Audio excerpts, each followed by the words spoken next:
Beloved, I need you to sit with this for a moment. Just a moment. Before the noise of your day pulls you back. Before the responsibilities stack themselves back on your shoulders. Before you convince yourself, as you so often do, that what happened to you was not that serious. That you should be over it by now. That other people have it worse. That the thing they took from you is replaceable. Sit with me here for just a moment. Because God has something specific to say to you today. Not general encouragement. Not the kind of soft, vague comfort that sounds beautiful but lands nowhere real. Something specific. Something surgical. Something aimed directly at the wound that you have been carrying so quietly for so long that you have almost convinced yourself it is healed. But it hasn't healed. Has it? You still feel it in certain moments. When something reminds you of what your life looked like before the loss. When you see someone else enjoying the thing that was taken from you. When you catch yourself in a rare, honest moment. In the shower, in the car, in that silent space between sleeping and waking, and you allow yourself to acknowledge, just for a second, that something was stolen from you, and it left a hole, a real one, not a metaphorical inconvenience, but a genuine, life-altering, trajectory-changing hole in the fabric of your story. Maybe it was money, years of savings, of sacrifice, of delayed gratification gone, taken by someone you trusted. Someone who looked you in the eyes while they were doing it. Someone who knew exactly what that money cost you in hours of your life, in dreams deferred, in comfort sacrificed, and took it anyway. Maybe it was time, years you gave to something, or someone, that turned out to be built on a lie. Years of your youth, years of your energy, years of your most vibrant, most capable, most alive seasons. Gone. And you cannot get time back.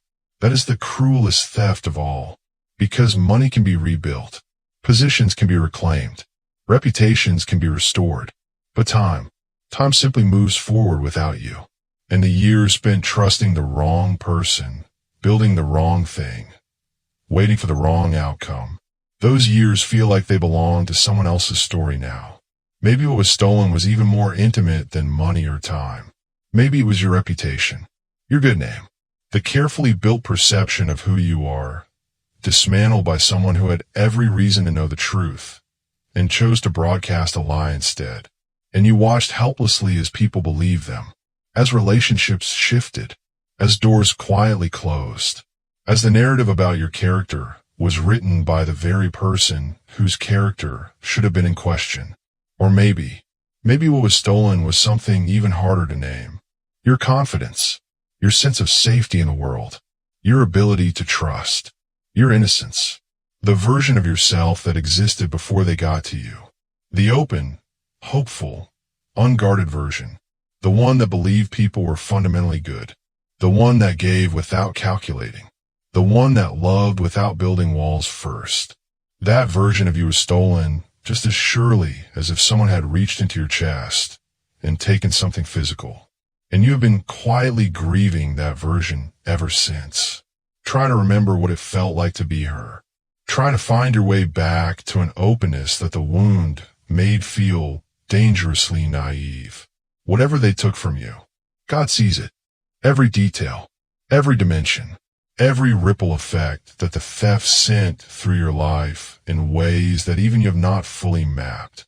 And He is speaking directly to the lost today, not to minimize it, not to rush you past it, but to make you a promise that is about to change the entire landscape of your future. What they stole from you is coming back, doubled, not as a metaphor, not as spiritual poetry designed to make you feel better without actually meaning anything, but as a literal, tangible, measurable return, a return that will be so specific, so precisely calibrated to the exact shape of what was taken, that when it arrives, you will know beyond any shadow of doubt that was sent. There is something you need to understand about how divine restoration works, because most people misunderstand it completely. They imagine restoration as a simple transaction. Something was taken, so something of equal value is returned, like a cosmic lost and found. where heaven hands back exactly what earth removed. But that is not how God operates. That is not the economy of heaven. And that is certainly not the promise he is making to you today. When God says what they stole is coming back doubled, he is not talking about a simple replacement. He is talking about a recompense. There is a profound difference between those two things. A replacement says, here is something similar to fill the gap. A recompense says, here is everything that was taken, plus interest, plus compensation for the suffering endured during the absence, plus the value of the opportunities that the theft prevented, plus the return of the time spent grieving what should never have been lost. That is the kind of return God is preparing for you. Not a quiet, barely noticeable restoration that you have to squint to recognize, but an undeniable, impossible to explain away, clearly supernatural return that silences every voice that told you the loss was permanent. But here is what I need you to sit with right now, because this is the part that most people skip over in their desperation to reach the breakthrough. Before the doubling comes, there is an understanding that must arrive first. And the understanding is this: what was taken from you was never just a thing. It was never just money, or time, or a relationship, or a position. What was taken from you was connected to your identity, to your sense of what was possible for your life, to the story you were telling yourself about who you were and where you were going. And when it was stolen, it did not just create a financial gap, or a relational wound, or a professional setback. It created a narrative gap, a place in your story where the plot suddenly went dark, and you have been trying to find the thread ever since. Trying to pick up the story from a chapter that feels disconnected from everything that came before it. Trying to make sense of a version of your life that you never chose.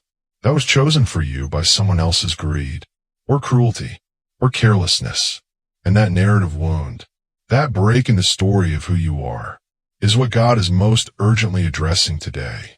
Because the doubling he is sending is not just material. It is not just financial. It is not just relational. It is narrative. He is restoring the storyline. He is taking the broken thread of your interrupted future and weaving it back into something more coherent, more beautiful, more powerful than the original version would have been. Because here is the truth that the thief never considered when they took from you. They did not just steal from you. They activated something. There is a law written into the fabric of the universe, older than any human system of justice, more precise than any earthly court, that says when the innocent are robbed, heaven opens an account in their name, not a symbolic account, a real one. And into that account, God deposits the value of everything taken, plus the compound interest of every day that passed between the theft and the restoration. You have been accumulating interest since the day it happened. Every day that you woke up and chose to keep going despite the loss was another day of interest added to your account. Every day that you refused to become the bitterness that the theft was trying to plant in you was another deposit. Every day that you looked at the hole in your life and chose to believe that something could still grow there, heaven recorded it, and the account is full now, overflowing. And the withdrawal is being prepared. But I need to tell you something about the timing of the return, because this is where so many people lose faith right at the edge of their breakthrough. The restoration will not arrive through the same door the theft left through. This is critical. Stop looking at the person who took from you as the source of your return. Stop waiting for them to repent and hand back what they took. Stop rehearsing the conversation where they finally acknowledge what they did and make it right with their own hands, because that is not how this works. God does not need the thief's cooperation to restore the stolen goods.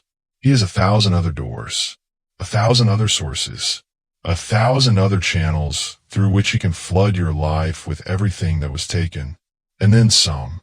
The return will come from directions you are not currently watching, from people who have no knowledge of what was taken from you, from opportunities that seem unconnected to the loss, from sources so unexpected, so apparently random, that the only explanation for their arrival will be the God who promised. And when it comes, it will not trickle in quietly. It will not arrive as a modest improvement that requires careful accounting to appreciate. It will arrive in a way that makes you sit down, in a way that takes your breath, in a way that makes the people who watch you suffer through the loss stand with their mouths open at the precision of the return. Because God is not interested in a restoration that looks like coincidence. He is interested in a restoration that looks like Him, loud enough to be undeniable, specific enough to be unmistakable, generous enough to erase any remaining doubt that you were always in His hands, even in the season when you felt most abandoned by them. Now, there is something you must do while you wait for the return, and it is the hardest thing I will ask of you today. You must release the case, not because justice doesn't matter, not because what happened to you is acceptable, not because the person who took from you deserves your forgiveness before they have shown any remorse, but because as long as you are managing the case against them in your own spirit, you are spending the very energy that the restoration requires. Think about what it costs you to maintain that file. The mental energy of replaying what happened, the emotional energy of rehearsing what you wish you had said, the spiritual energy of monitoring their life for signs of consequence, and feeling the specific disappointment of watching them appear to thrive. All of that energy is your energy, and it is being consumed by a case that God has already taken jurisdiction over. He is the judge. He has seen the evidence. He has heard your testimony. The verdict has been rendered, and the sentence is being carried out on a timeline that your anxiety cannot accelerate, but your peace can align with. So release the file, not with a dramatic declaration, not with a forced forgiveness that your heart is not yet ready for, but with a quiet, deliberate, daily decision to redirect your attention from what was taken to what is coming, from the face of the one who stole to the hands of the one who restores, from the wound to the promise, because the return is already in motion. It left heaven before you even started listening to these words, and it is traveling toward you right now, through channels you cannot yet see, carried by hands you have not yet met, arriving on a timeline that is already set. Your only assignment is to be present enough to receive it when it lands. Beloved, we have arrived at the most important part of this conversation, and I need you to be completely present right now, not halfway here, not listening with one ear while the other is tuned to your worry. Fully here, because what God is about to deposit into your spirit in these final moments is the difference between someone who hears a beautiful promise and someone who actually walks into it. So take one more breath. Let it reach the bottom of your lungs. And receive this. There is a version of your future that the thief thought they canceled when they took from you. They looked at what they were stealing, and they calculated, perhaps consciously, perhaps without even fully realizing it, that removing that thing from your life would remove the possibility connected to it. They thought they were stealing a resource, but what they were actually trying to steal was your trajectory, your momentum, your belief that the life you were building was still possible. Because sometimes people don't steal simply because they want what you have. Sometimes they steal because they cannot stand the direction your life is heading. Sometimes the theft is motivated by a fear of what you are becoming, a jealousy of what they sense is waiting for you, a desperate attempt to interrupt a destiny they could feel but not articulate. And whether they knew it consciously or not, the theft was an attack on your future, not just your present. And God wants you to understand that today, because it changes how you see the wound. It was not random. It was targeted. You were not just an unfortunate victim of someone's greed or weakness.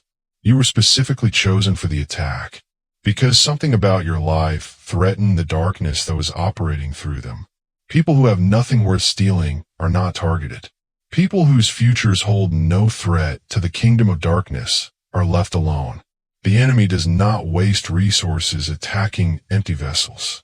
He attacks the ones that are full of something dangerous to his agenda. And you, beloved, you are full of something dangerous.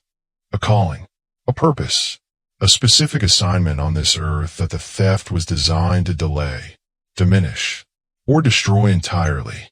But here is what the thief miscalculated. They thought removing the resource would remove the calling.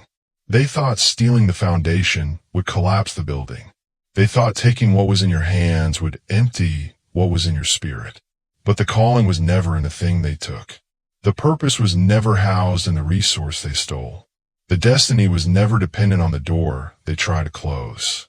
And God, who placed the calling inside you before you were born, who wrote your purpose into your DNA before the world had a chance to wound you, who knew this theft was coming long before the thief formed the intention, had already prepared an alternate route, a route that does not just lead you back to where you were before the loss, but forward, into a version of your destination that is actually more aligned with what he originally intended for you. Because here is the secret that suffering tries to hide from you. Sometimes the path you were on before the theft was not actually the most direct route to where God was taking you. Sometimes the comfortable road, the expected road, the road that felt safe and predictable and within your control, was a longer way around. And the theft, as brutal as it was, as unjust as it absolutely was, forced you off that comfortable road and onto a path that feels rougher beneath your feet, but is actually shorter to the destination. Not easier, shorter. There's a difference. The path you are on now, the one that began the day everything was taken, is developing capacities in you that the comfortable road never would have required. A resilience that cannot be manufactured, a depth of character that only forms under pressure, a faith that has been tested in conditions that would have broken someone with a lesser foundation.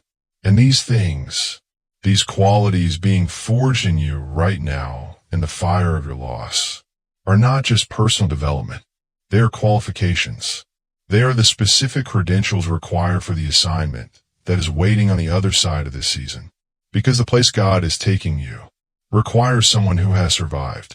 The people you are being prepared to help need a guide who has walked through the darkness personally, not someone who studied it from a comfortable distance. The platform that is being built for your voice requires the authenticity that only comes from genuine suffering and genuine survival. You could not have been who you are becoming without having lost what you lost. And now that the loss has done its work in you, now that the fire has refined what needed refining, now that the waiting has built what needed building, the restoration can arrive without destroying you, because you are now large enough to hold it, stable enough to steward it, grounded enough to receive it without losing yourself in it. The doubling is not just coming. It is overdue, and heaven is releasing it now into your finances. A return is being activated that will not just replace what was taken, but open streams of provision that were not accessible to you before the loss. Because the theft redirected you toward a financial path that carries greater capacity than the one you were originally on. Into your relationships, the people being drawn into your life now are specifically selected for who you have become through this season, not who you were before the loss. The version of you that existed before could not have attracted what is coming. You needed to be deepened first, into your sense of self. The confidence that is returning to you now is not the same fragile confidence you carried before. It is not dependent on circumstances remaining stable. It is not contingent on people behaving well. It is not housed in external validations that can be stolen along with everything else.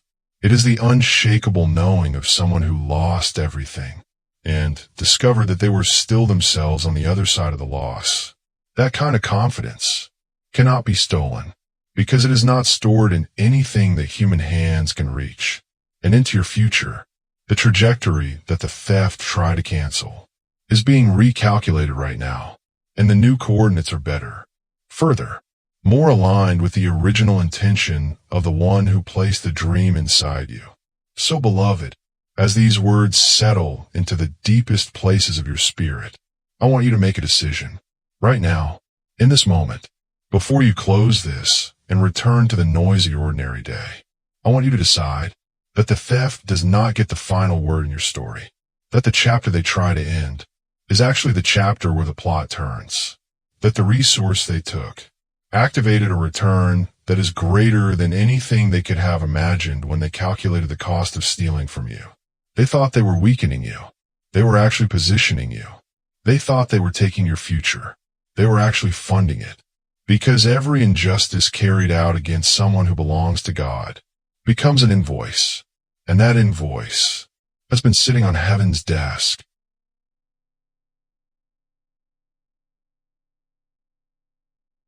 Accruing interest, building compound returns, since the very day the theft occurred.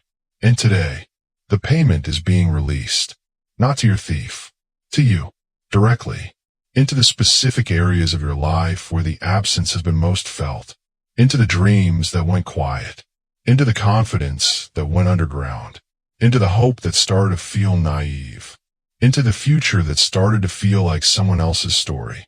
All of it coming back with interest, with the addition of everything the waiting season built in you, with the bonus of a testimony so undeniable that everyone who watched you suffer through the loss will watch with wide eyes as the return arrives, and they will not be able to explain it. They will only be able to witness it. And you will stand in the middle of the restoration, not with the desperate relief of someone who almost didn't make it, but with the quiet, settled, deeply peaceful satisfaction of someone who always knew, deep in the place where faith lives, that this moment was coming.